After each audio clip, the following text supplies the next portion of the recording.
à l'entame de ce nouveau numéro, une réflexion consacrée aux descentes du maréchal du Tchad dans les différents champs pour discuter d'une manière directe avec les paysans.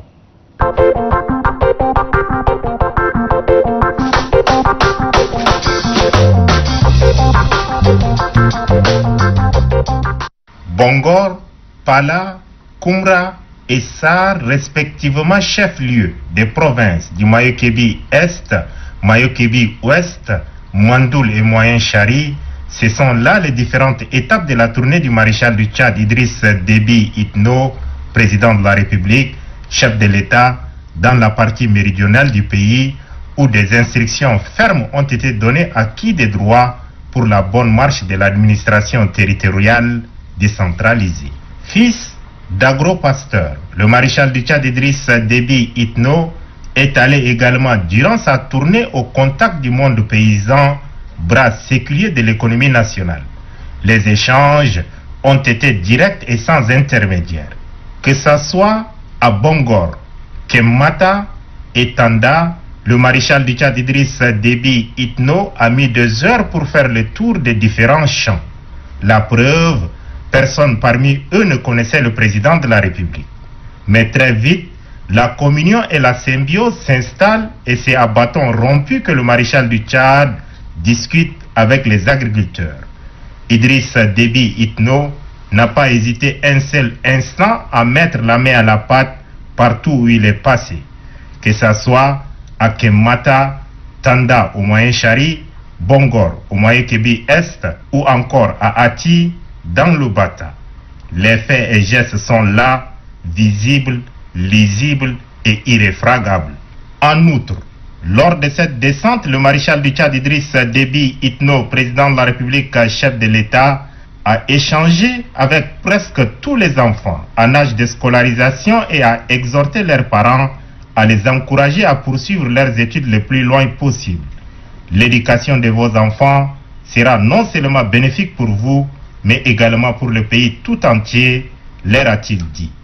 Si en N'Djamena, les chasseurs de décrets cherchent à tout prix à rencontrer le maréchal du Tchad pour une nomination à un poste de responsabilité, eh bien, le voilà au milieu de paysans qui ne s'attendaient pas à le voir un jour visiter leurs champs. Quoi que l'on dise, le maréchal du Tchad Idriss Déby Itno est un président plus proche de sa population. À l'image du laboureur et ses enfants, il a loué et admiré le courage de ceux qui tournent et retournent la terre pour jouir du fruit de ses entrailles. Nous entamons ce nouveau numéro par le séjour du maréchal du Tchad Idriss Déby Itno, président de la République, chef de l'État, à Pala, le film de son arrivée. Après Bongor, dans le Mayo-Kébi Est, c'est au tour de Pala d'accueillir ce vendredi 6 novembre 2020 le maréchal du Tchad Idriss Déby Itno, président de la République, chef de l'État. Pala constitue ainsi la deuxième étape de la tournée du maréchal du Tchad après la clôture officielle du deuxième forum national inclusif. À sa descente de l'hélicoptère, le maréchal du Tchad Idriss Déby Itno, président de la République, chef de l'État, a été accueilli par le gouverneur de la province du Mayo-Kébi Ouest, Hassan Saline, qui avait à ses côtés pour la circonstance le ministre du Développement touristique, de la culture et de l'artisanat, Patale Géo, le maire de la ville de Pala, Tao Hindabo, et le commandant de la région militaire numéro 12, général Abderrahim Issa Al-Hajj. Respectueux des gestes barrières en cette période de la pandémie de la Covid-19, le maréchal du Tchad salue d'un geste de la main les membres du gouvernement, conseillers à la présidence, les autorités administratives provinciales, départementales, chefs militaires, leaders traditionnels et religieux. La population de Pala a tenu à marquer le premier passage du chef de l'État élevé à la dignité de maréchal du Tchad en sa manière. C'est une foule nombreuse, enthousiaste et chaleureuse qui s'est massée à l'aérodrome de Pala. C'est l'extase entre le maréchal du Tchad et sa population.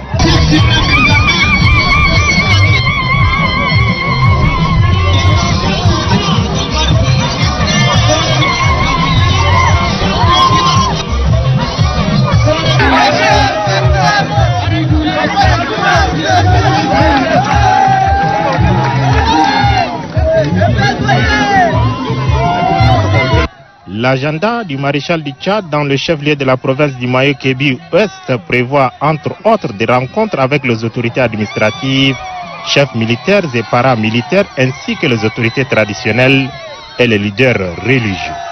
Aussi, le président de la République lancera-t-il à Pala la phase 2 du projet pour l'autonomisation des femmes et le dividende démographique au Sahel, Suède. Si, aux confins du lac Tchad, le maréchal du Tchad, Idriss Déby Itno, président de la République, chef de l'État, a porté avec brio les stockades aux illuminés de la secte Boko Haram, il vient à Pala engager une lutte totale aux auteurs, co-auteurs et ou complices des enlèvements des personnes contre rançon. Les spécialistes de ce commerce, à la fois désagréables et insultants, sont avertis.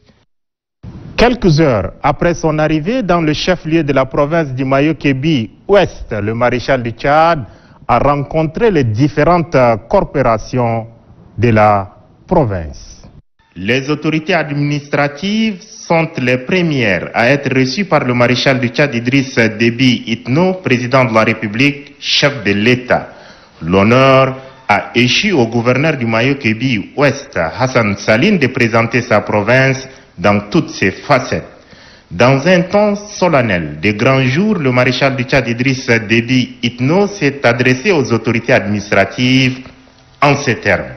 Je veux que vous soyez des chefs modèles afin que la population sente avoir à sa tête des dirigeants imbus de probité morale et validité dépositaire de l'autorité de l'État.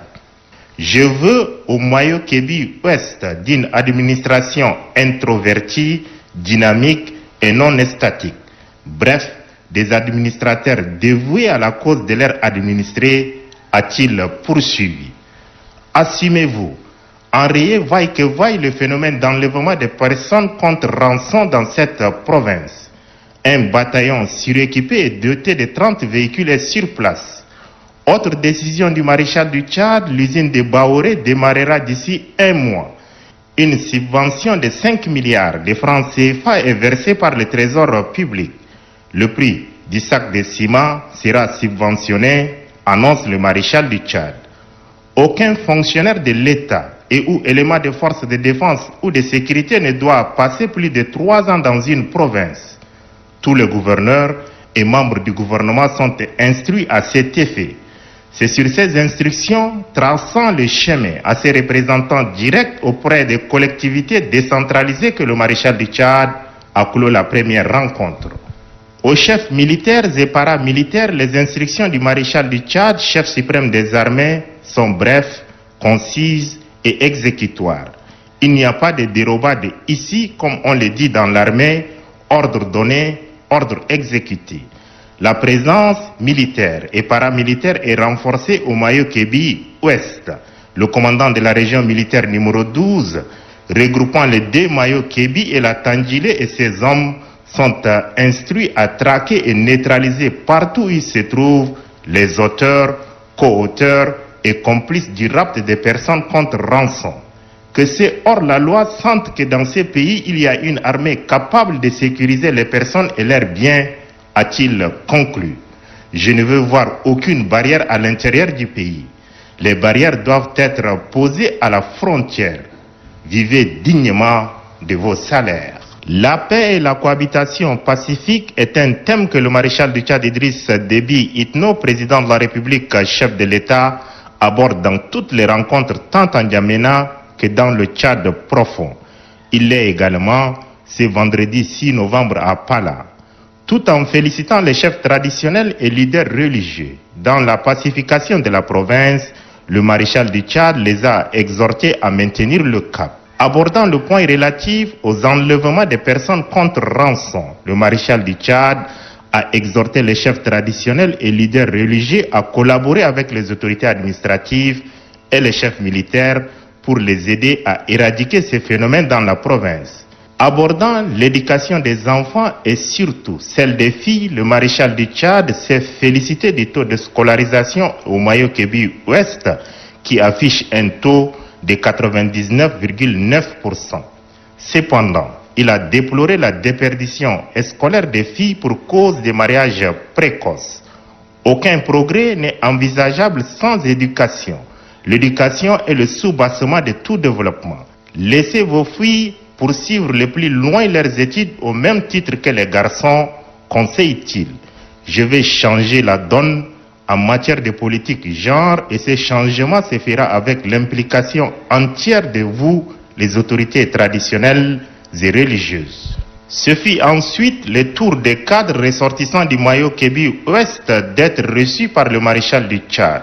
Leur porte-parole, Madame Liliane Gemdje, a égrené tout un chapelet de doléances au maréchal du Tchad allant de la construction de la route Kélo-Pala-Léré, la finition de l'hôpital provincial de Pala, l'intégration à la fonction publique des jeunes diplômés de la province, l'éradication du phénomène de l'enlèvement des personnes contre rançon, etc.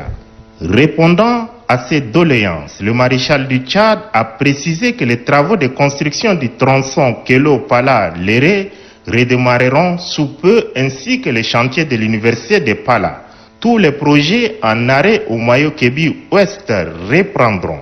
En outre, 20 milliards de francs CFA sont destinés au développement du Mayo-Kébi Ouest à travers le projet Suède 2 dont le lancement a lieu à Pala. Le chef-lieu de la province du Mayo-Kébi Ouest bénéficiera également de la construction d'un centre culturel et d'un centre multimédia. À Léré, un village touristique sera construit. Je suis content de voir les cadres du Mayo-Kébi Ouest parler d'une seule et même voix. Soyez soudés et unis. Laissez de côté vos guéguerres internes. Enrayez-moi le mariage précoce. Je constate ici au Mayo-Kébi Ouest que la femme est l'ennemi de la femme. Vous n'êtes pas des rivales. Attaquez-vous au seul combat qui vaille d'être mené, celui de la promotion du politique genre qui me tient à cœur. À Pala, le maréchal du Tchad recommande des attitudes nouvelles et des comportements nouveaux enveloppés d'une nouvelle conscience axée sur le respect de la chose publique et de l'intérêt général. Aussi, à Pala, le maréchal du Tchad, Idriss Déby Itno, a-t-il lancé la phase 2 du projet pour l'autonomisation des femmes et les dividendes démographiques au Sahel, Suède. Forte mobilisation digne d'un grand rendez-vous. La ville de Pala et ses environs mobilisés pour la cause de la fille et son maintien dans le système éducatif. À cela s'ajoute l'autonomisation des femmes, la croissance démographique ou encore l'amélioration des conditions de vie de la population. Des préoccupations que le maréchal du Tchad, Idriss Déby Itno, président de la République, défend chaque jour que Dieu fait. Un engagement qui justifie la présence du maréchal du Tchad dans le chef-lieu du Mayo-Kébi Ouest pour lancer officiellement la deuxième phase du projet Suède.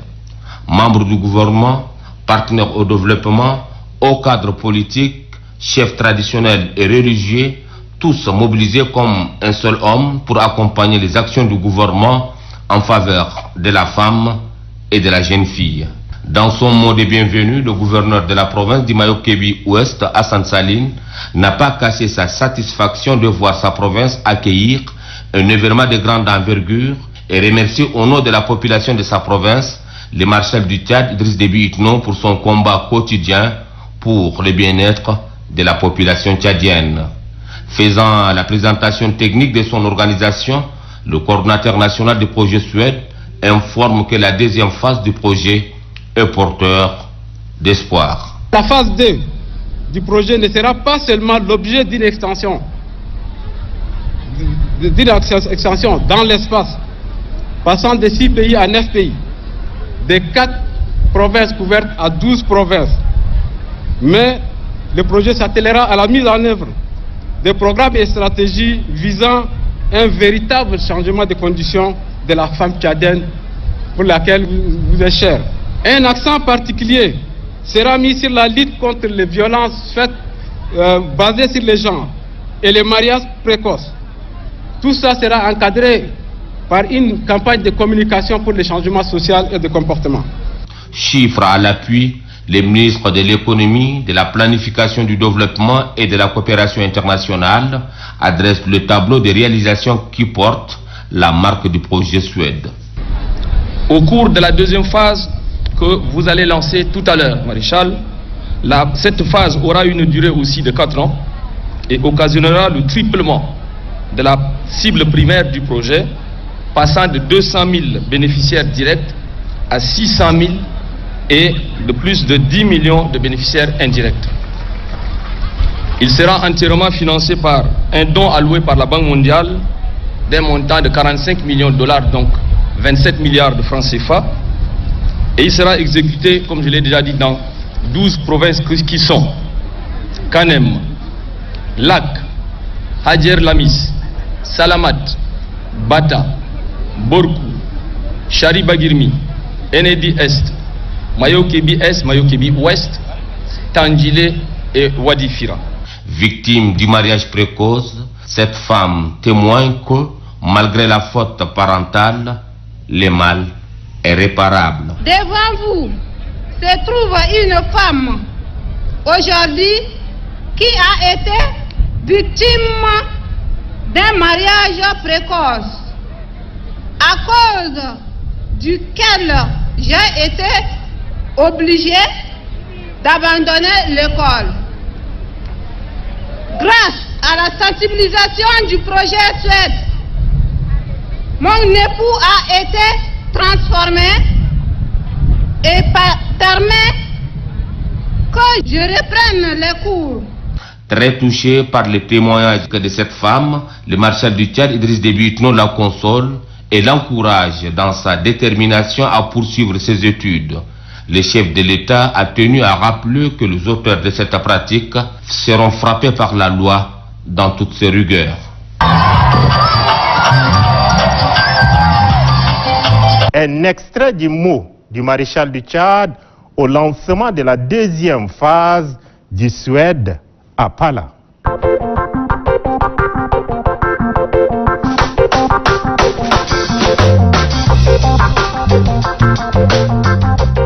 En matière de scolarisation, Mayo-Kébi vient en tête de 22 provinces, avec un taux de 99,9% des enfants scolarisés.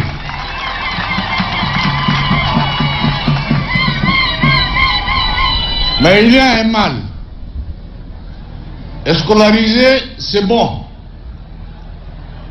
Mais la déperdition des filles au cours de leur scolarisation par rapport à leur âge, par le mariage précoce ou d'autres formes qui ne sont pas, je dis, des valeurs positives, qui empêchent les filles de continuer les études. Chers parents, il faut arrêter. Il faut arrêter, laisser les filles continuer leurs études au même titre que les garçons. Ce projet est un très bon projet. Est un très bon projet et qui a donné des résultats. J'ai écouté le témoignage de ma fille qui a parlé devant vous ici. Donc, c'est du concret. Je voudrais ici, une fois de plus, lancer à partir de cette ville historique de Pala, que l'ensemble des Tchadiens m'écoute. La loi n'autorise pas le mariage précoce. La loi n'autorise pas le mariage des enfants. À toute l'administration, la justice, les forces de défense et de sécurité, vous devrez veiller pour qu'il n'y ait pas les mariages précoces. Le Tchad n'avancera pas sans la femme. Il faut que vous soyez convaincus, que l'égalité entre genres, entre femmes et hommes est consacré dans notre Constitution.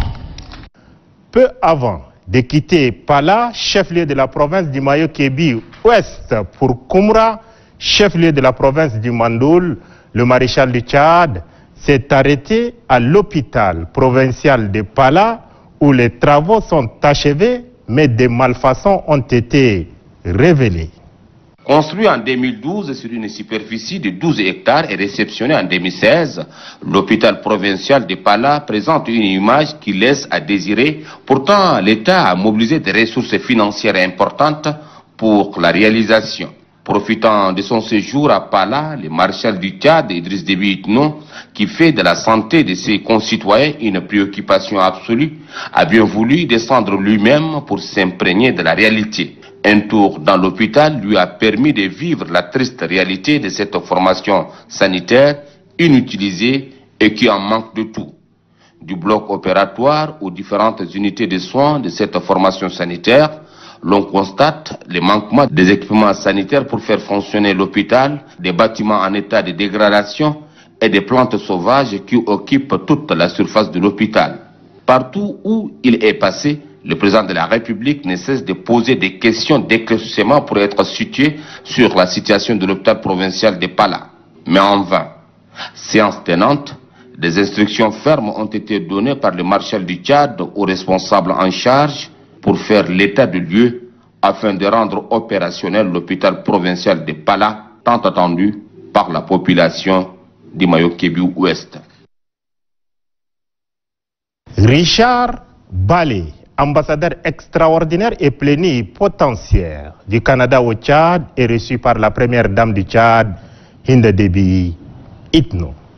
À la longue liste des partenaires stratégiques de la Fondation Grand Cœur figure en bonne place le Canada à travers sa représentation diplomatique au Tchad. Ce partenariat se renforce davantage. Confirmation est donnée ce mercredi par l'ambassadeur Richard Bell qui a fait part de son admiration et de la grande satisfaction de son pays pour les actions multiples et variées que mène la Fondation Grand Cœur que dirige la première dame Hinda Déby Itno au profit des couches vulnérables. C'est dire combien les échos des actions humanitaires de la FGC dépassent les frontières nationales. Le tour d'horizon du périmètre d'action de la Fondation a permis à la première dame Hinda Déby Itno et aux diplomates canadiens de s'accorder sur la mise en œuvre d'un programme phare visant à accompagner l'éducation des jeunes filles. Pour le Canada, on met une très grande emphase dans nos programmes d'assistance sur les femmes et les filles et surtout sur l'éducation des filles. Parce que pour nous, ça peut mener à une transformation d'une société. Ça peut emmener des changements très positifs. Les familles, pour des raisons économiques ou autres, ils vont, même s'ils gardent les garçons à l'école, ils vont retirer les filles. On comprend pourquoi ils font ça pour des raisons, disons, à court terme, mais à la longue, c'est beaucoup mieux pour les familles, pour les filles et pour la société que les filles restent à l'école.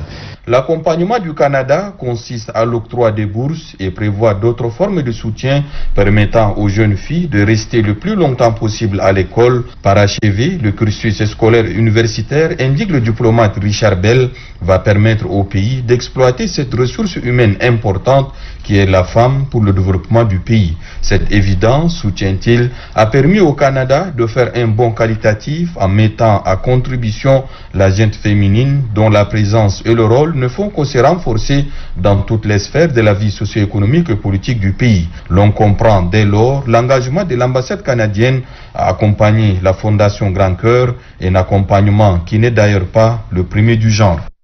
Votre satisfaction reste et demeure notre ultime réconfort moral. Merci d'avoir accepté de nous recevoir chez vous et à la semaine prochaine pour un autre numéro de votre magazine, Le Perron.